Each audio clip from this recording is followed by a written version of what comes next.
Hey, what's up guys? James with Breachers Customs out here on a Saturday. Wanted to talk about something new. This is our Lil Nina. It's not new, but Mean Arms did finally come out with their EXOMAG. So this is the new style. It does have an exoskeleton look. It does have a metal ejector, if you can see that. So a known problem, or some people who have had problems with these Endomags, is this is a PMag. We laser it 9mm, our logo. And there's an insert that goes in here on a PMag, a 30 round PMag, and it's got a spine in it that you can cut. It comes limited to 10, and you can do 15, 20, 25, or 30.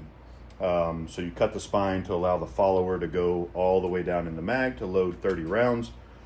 The inherent problem with these in the past is this is your ejector. So if you didn't have a magazine in it and you loaded around, or if you loaded a round in it and you ejected the magazine, you have nothing to push that round out. So then you have a round on the bolt face being held in there. There's nothing to kick it out, and that's what this little plastic piece is. So over time, this is a brand new insert on a new PMag. This one probably has a couple hundred rounds on it. The ejector portion of it is starting to wear down a little bit, but it still works pretty good. When these get chewed up over time, they won't eject anymore. You have problems with it. So hence the fix by Mean Arms. So again, EXOMAG, this is a 32 round. They do make a 40 round. The 32 round version is about 30 bucks, plus you'll be a little bit of shipping from Mean Arms. It's kind of cool. You can hold it here and then load your rounds. This one is pretty neat to where you can actually load this kind of like an MP5 mag. Just one hand, push it down. Got a little slot here. Push it in, put a round in, push it in, put a round in, push it in. So I like this design. I like the metal ejector a hell of a lot better than the plastic one, but I didn't have a ton of problems with them. We test them 50 to 100 rounds. I have some that I run, a couple hundred rounds on, but we're not shooting every day. Going over this gun real quick. If you haven't seen this one, you've probably been living under a rock, but hey, welcome to the show. This is our Lil Nina, what we call a Lil Nina. It's a 2.5 inch barrel AR9, has an SLR linear comp on it.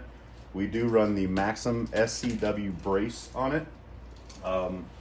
We're the only ones that I know of that make a custom bolt. This is a 9mm bolt. We laser with our logo on it. We take it apart, we mill it, we add some things to it, some secret sauce to it to make it work with the SCW brace. So SCW brace, if you bought a brace, it's going to come with a AR-15 BCG, just like this. So we have a 9mm setup. This is your SCW brace. It will come with the AR-15 BCG and whatever buffer you pick. I believe they do now have options where you could buy just the brace. So we do make the bolt for this gun. Getting back to the gun, we are running I believe this is a 3-inch handguard on this one. So we normally run a 275 handguard from SLR, so back about a 1/4 inch. And then if we were going to suppress this, we're going to throw a 3.75 inch barrel on it that looks just like that. This is one of my barrels, my feed ramp design. Coming back a little bit, we have the ScalarWorks 142 iron sights. So you actually can do just iron sights on this and get the height down just a little bit with the folding grip. The only reason I do this folding grip is because it gets the height down. So if you had iron sights on here and say no RMR, you're going to be that tall, fitting in like a little sling bag or a backpack. So really nice, conveniently small package. 2.5 inch barrel, so you're limited, obviously.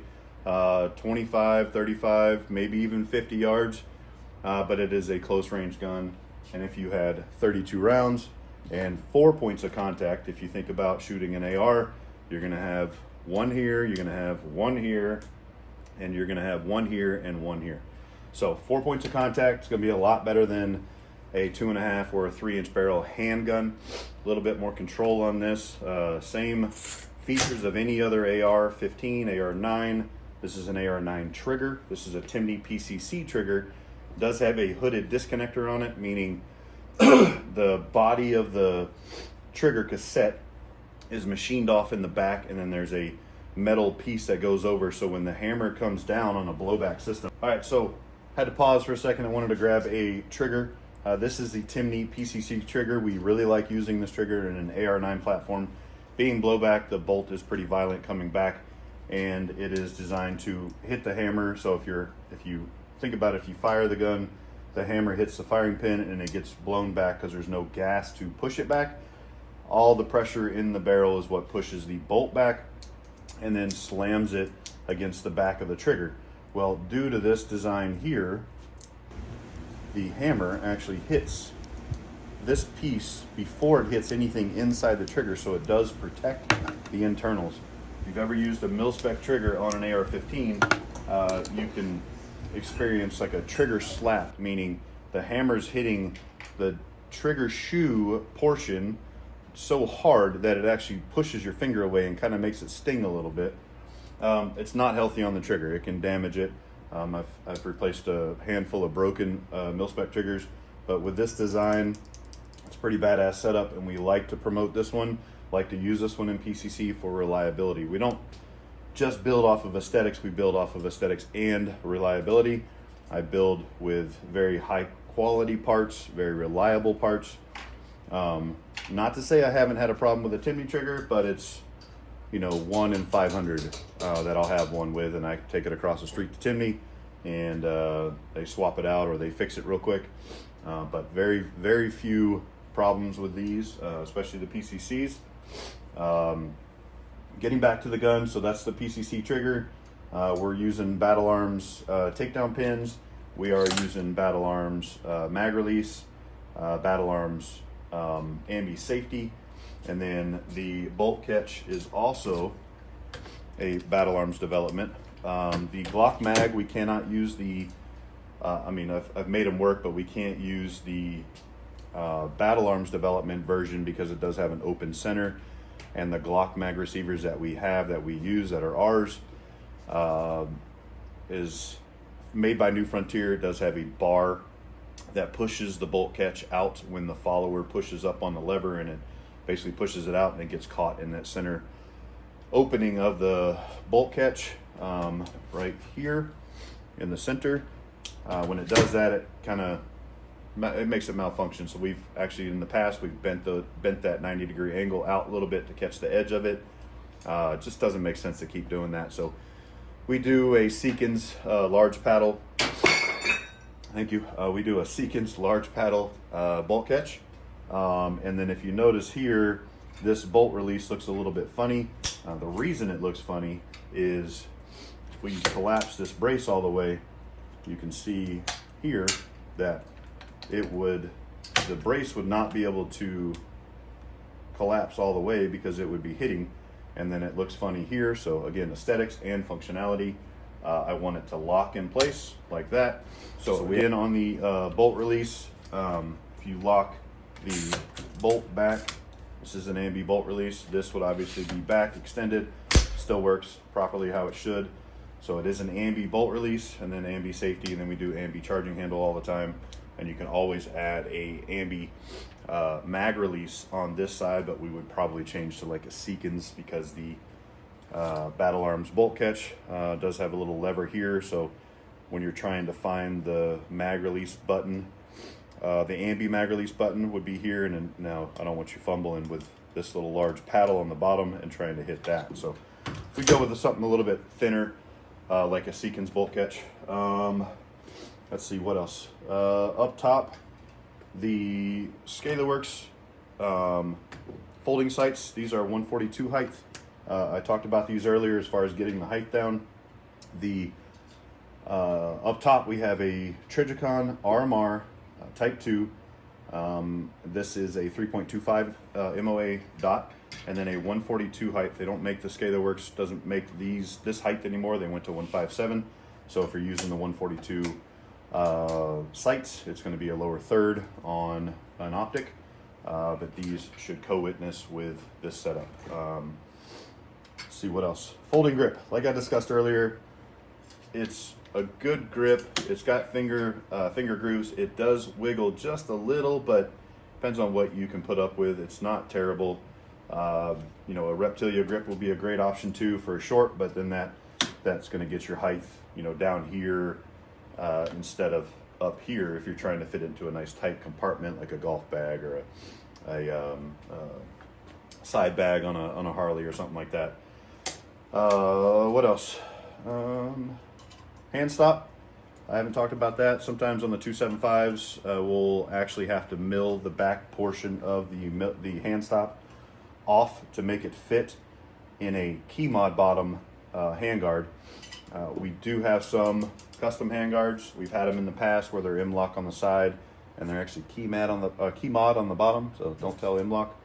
But we've had that designed to where we can fit, if this handguard is back a little bit, with a 275, the linear comp is back just a little bit, and we don't want it to hit the M-lock nut. So we actually had these made with a key mod on the bottom, M-lock on the side to retain that look. Other than that, receiver set's an SLR set, but it's made for us by SLR through an ATF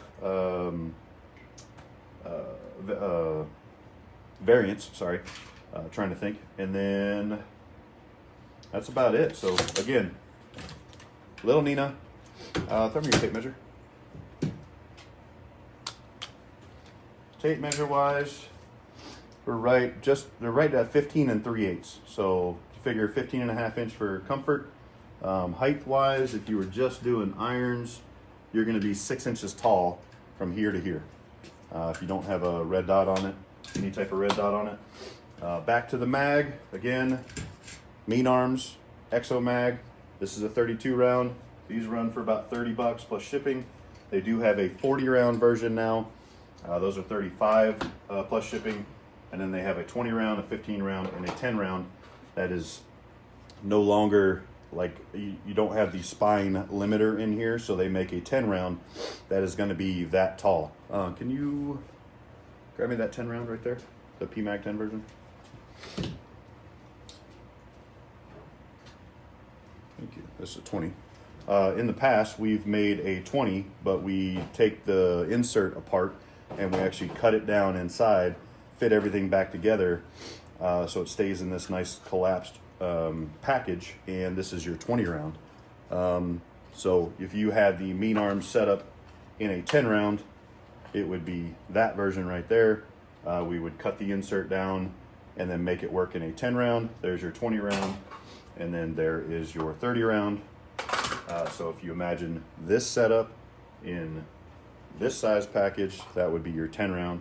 Your 40 would be a little bit longer, probably down to about right here. So again, Lil Nina, Mean Arms EXOMAG. We're gonna go do some testing. I'll throw the video up as well, just to kind of show how it's working, that it's working really well. I have not put any rounds on this. I just loaded it this morning.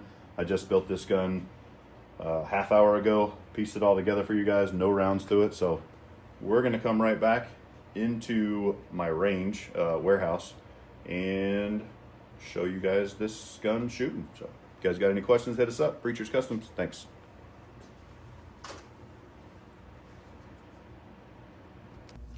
All right, guys, here is that Lil Nina that we just went over in great detail on video.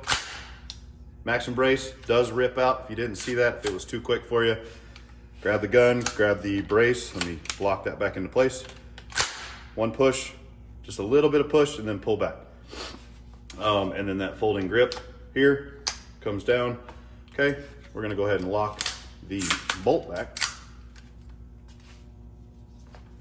Mean Arms EXOMAG with the metal ejector. If you haven't seen that, that's very new.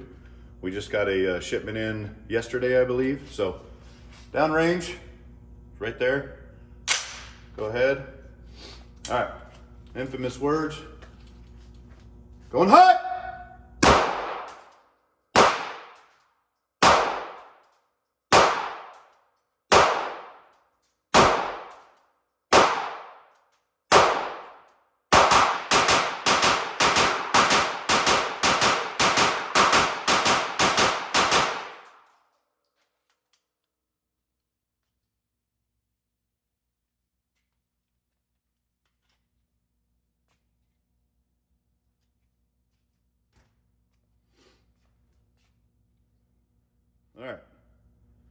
Now that we should have audio back, this is your Mean Arms metal ejector.